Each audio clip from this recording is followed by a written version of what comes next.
이곳은 2021년 8월 분양 당시 최고 경쟁률 6,000대 1을 기록하며 억대 프리미엄이 붙었던 롯데캐슬 르웨스트입니다.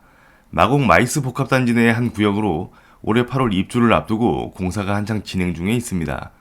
이 단지는 지상 15층 5개 동에 876세대로 아파트나 오피스텔이 아닌 생활형 숙박시설입니다. 지난 정부의 생숙 규제 발표 이후 분양되었고 고분양가 논란까지 있었습니다. 전용 면적 88제곱미터가 17억 원대에 달했고 111제곱미터는 20억이 넘었습니다. 게다가 총 870여 실 모집에 57만 명이 청약을 하는 엄청난 경쟁률로 마감했습니다.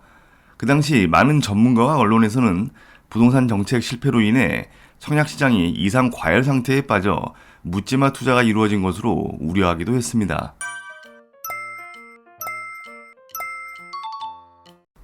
그런데 현재 이곳은 전 정부에 이은 현 정부의 생숙 주거사용 금지 정책에 따라 다른 생숙 단지들과 마찬가지로 시세와 인기는 급락했습니다. 현재 이곳도 마이너스 피가 붙어 나오는 매물이 쌓이고 있는 상황입니다.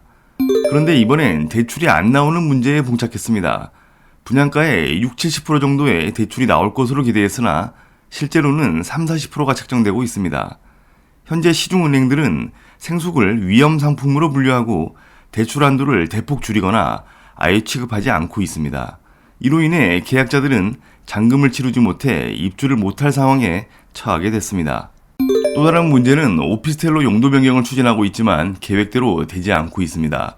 준공이 안 된 단지이므로 계약자 100%의 동의를 얻어야 하지만 현재 1%의 동의를 얻지 못해 신청하지 못하고 있습니다. 거기에 강서구의 지구 단위계획 변경 처리 여부 또한 미지수로 작용하고 있습니다. 또한 계약자들은 대부분 주거가 가능하다는 설명을 듣고 주거 용도로 생숙을 분양받았다고 주장하고 있습니다. 당시 분양대행사에서 숙박업으로 등록하고 위탁사를 통해 장기 숙박 개념으로 실거주가 가능하다라는 말을 했다는 것입니다. 이에 롯데 측은 정부에서 생숙 규제를 발표한 몇 달 이후 분양을 했고 분양 당시 모집 공고와 계약서 및 확인서를 통해 주거 용도로 사용할 수 없다라는 설명을 했다고 주장하고 있습니다. 이렇듯 서로의 주장은 첨예하게 대립하고 있으며 앞으로 법적인 다툼의 여지 또한 존재하고 있습니다. 계약자들은 2월 23일 잠실에 모여 롯데의 책임과 용도 변경에 대해 주장하는 시위를 벌였습니다. 지금 현재 잔금 대출과 용도 변경 문제로 갈등을 빚고 있는 생숙 단지는 이곳뿐만 아니라 안산의 힐스테이트 라군인 테라스와 인천의 힐스테이트 송도 스테이 에디션 등이 비슷한 문제를 겪고 있습니다. 올해와 내년 전국에서 생숙 13,800실이 준공 예정입니다.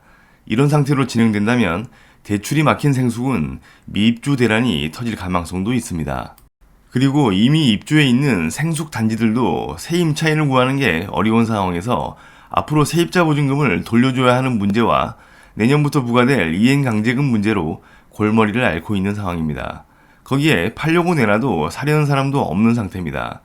2021년 입주한 남양주 힐스테이트 별내와 별내역 아이파크 스위트의 경우도 용도 변경 불허 결정으로 인해 입주민들과 남양주 시청이 갈등을 겪고 있습니다.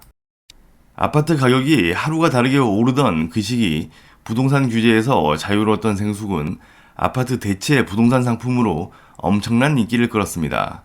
그러나 논란과 혼란을 초래한 이 숙박시설의 문제점 제기는 2020년 10월 국토부 국정감사에서 처음 나왔습니다.